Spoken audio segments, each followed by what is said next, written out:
Alright, here we go. Welcome back to my channel. Here's your boy, Forex Noipi.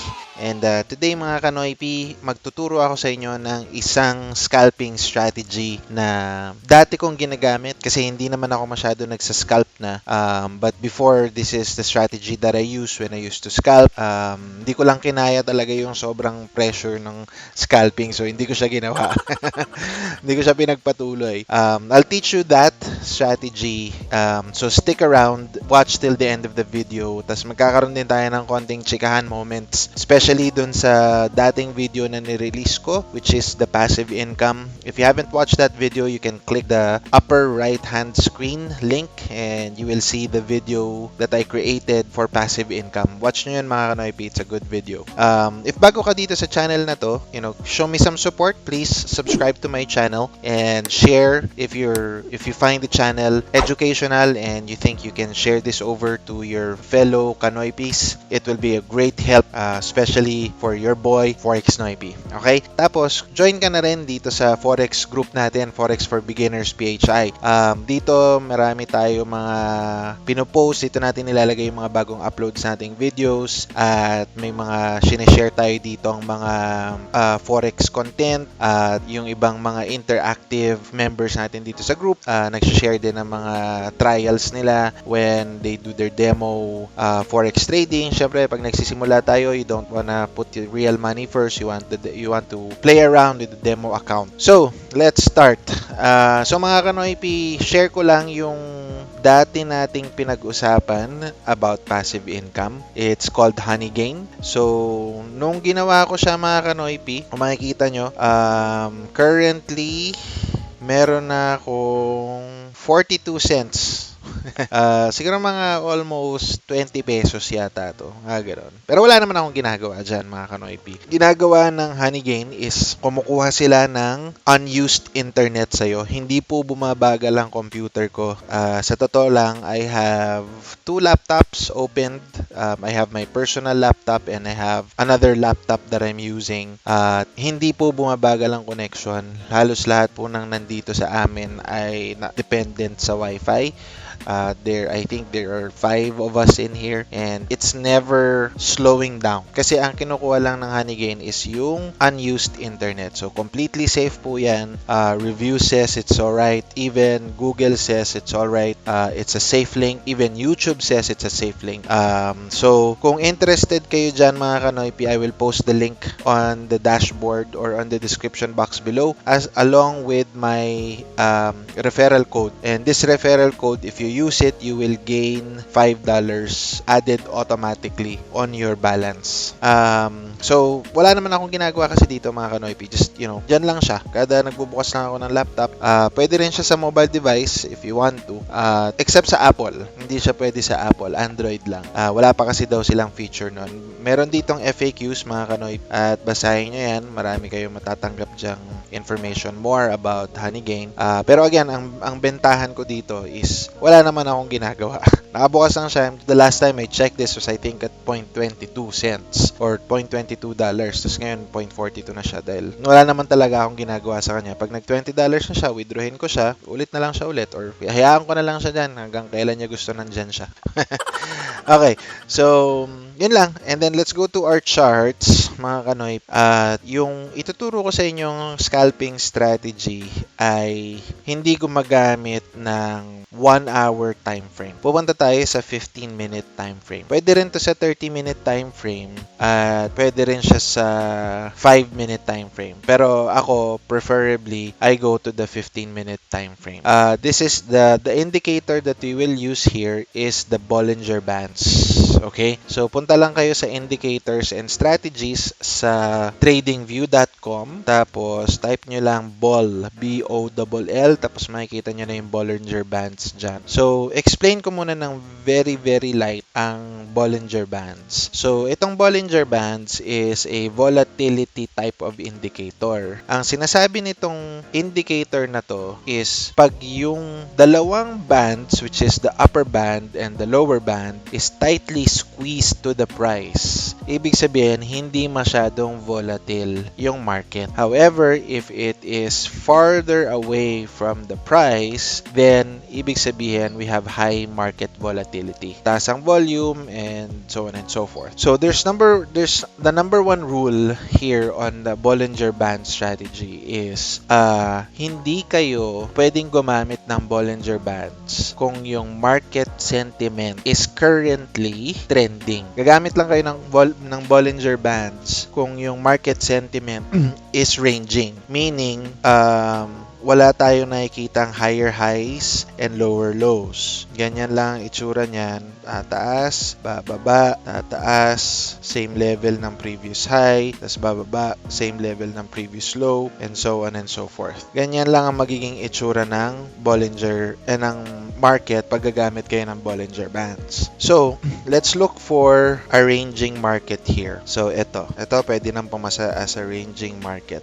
Again, mga kanoypi, nasa 15-minute chart tayo. So, ito, kung mapapansin nyo, the band are not tightly squeezed. Okay, medyo far away from the candlesticks yan, meaning the volatility is high. So, what is the strategy? The strategy is, if it's a ranging market, ang number one rule natin dito is, if the price is above the upper band, ibig sabihin, it's outside. The tendency of the market is to go back inside. Kaya kung mapapansin nyo, itong price candle na to, umangat siya outside the band and then it went back down. Okay, so yun ang number one rule. You are going to trade if the price closes outside the Bollinger Band. Only outside the Bollinger Band. Syempre, pag lumabas na siya, automatic ba magbabay kayo or magsisell kayo? Hindi. It doesn't work that way. You will only buy or sell after the market closes back inside the Bollinger Band. So, scalping lang to mga kanoypi at hindi masyadong malaki yung pips na kinukuha natin dito. So, hanap tayo ng example mga kanoypi. Ito, hindi to okay na example kasi ang take profit natin dito mga kanoypi is pag nag-trade kayo, once you put the trade, when the candle closes inside the Bollinger Band, kailangan mag-close yung candle. Dito sa example natin to, nag-close yung candle nasa middle. So, hindi advisable na mag-sell dito kasi yung take profit nyo is going to be above the candle that it originated from. So, the previous candle it originated from is this. Nandyan yung stop loss nyo. At yung stop loss nyo from the time of selling is too high. So, hindi advisable na mag-trade tayo dyan. So, hanap tayo ng ranging markets. Ito, ranging din to, pero hindi mataas ang volatility. At, okay, so ito.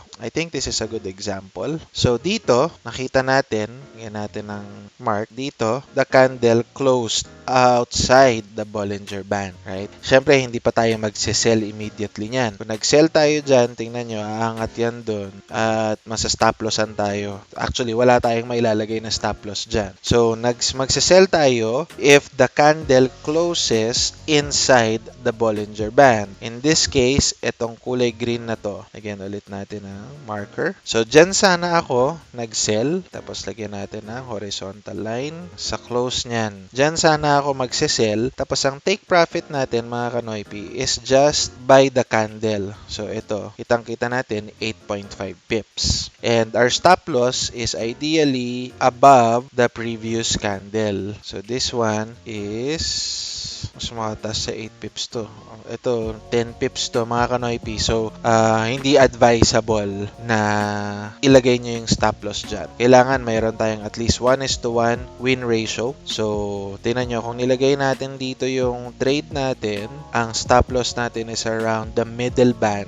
Ang middle band na to, mga kanoypi, this is a standard 9 moving average. So, it also acts as a dynamic resistance. So, kung nandito yung take profit natin, tinamaan sana natin yun. Again, it's a scalping strategy. Hindi siya pwede sa trending market. Pwede siya sa ranging market only. Hanap pa tayo ng isang example. So, ganun kung mag-sell kayo. Ito, mga kanoypi, kung magbabay naman kayo. See, this one here, the candle closed outside. So, we are looking at a sell opportunity. And we will sell here because this is where the candle closed and our our take profit is going to be in the middle of the candle, which is about 9 pips. And our stop loss will be just outside, which is of the previous candle, which is 7 pips. So ito, magandang trade to. Okay? Magandang trade yan. So yung candle confirmation natin is as long as the candle enters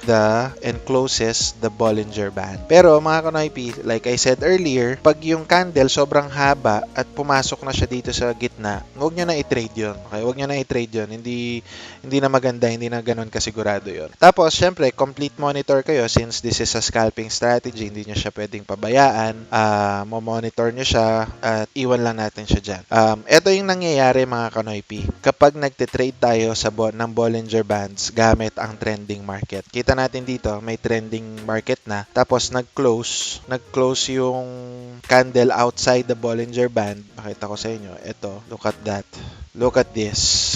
This candle closed outside. Tapos, kung follow natin yung rule, dito tayo magsisell. Kung nag-sell tayo dyan, yung market, umangat. Nag-close na naman. Doon, close na naman. Tapos, pumasok siya dito sa Bollinger Band. Magsisell ulit tayo dyan. Umangat na naman siya. Right? So, it's not advisable for a trending market. Okay? So, yun lang mga kanoypi. This is all I have for you. Reminder lang mga kanoypi, it's a scalping strategy, it's high pressure. Kung baguhan kayo, baka medyo mapraning kayo dyan. Kaya huwag kayo masyadong may indulge if you scalped and you earn a lot of money from it. There will always be losers, there will always be winners. Itong Bollinger Band strategy na to, I would say probably it's 50-50. It's not always going to work kasi halimbawa dito sa ranging market na to, ito mga kanoypi, this is a ranging market. Itong isang to is a ranging market. And let's say you're just here, di ba? Tapos nakita nyo, nagkaroon ng high bar that closed outside the Bollinger Band. Naghihintay kayo ngayon na mag-close siya below at ito yung nangyari. Masa-stop out kayo automatically with the next bar, right? Siguro naman, by this time, you already learned na the market is already trending upward. Nakita nyo naman siguro yan, itong part na to. Okay, so it's no longer going to be a ranging market. It's already going to trend upward. Hindi na to yung gagamitin nating strategy. Gagamit na tayo ng trend continuation strategy. Okay? Alright. So yun lang mga kanoypi. Once again, if you are liking this video, you think it is an educational video for you to learn more about Forex, please hit subscribe and hit the notification bell para updated kayo on all the videos that we will release moving forward. At share nyo na rin mga kanoypi para naman lumago yung channel natin. No? Mas lalo tayong ganahan magturo ng Forex. Tapos, join na rin kayo mga kanoypi sa ating Facebook group, Forex for Beginners PHI, where you can freely express yourself and ask questions as much as you like about Forex, and we will be more than glad to answer those for you. Okay? Till the next video mga kanoypi, mag-iingat kayo sa pagtitrade, trade safely, and salute. Bye for now!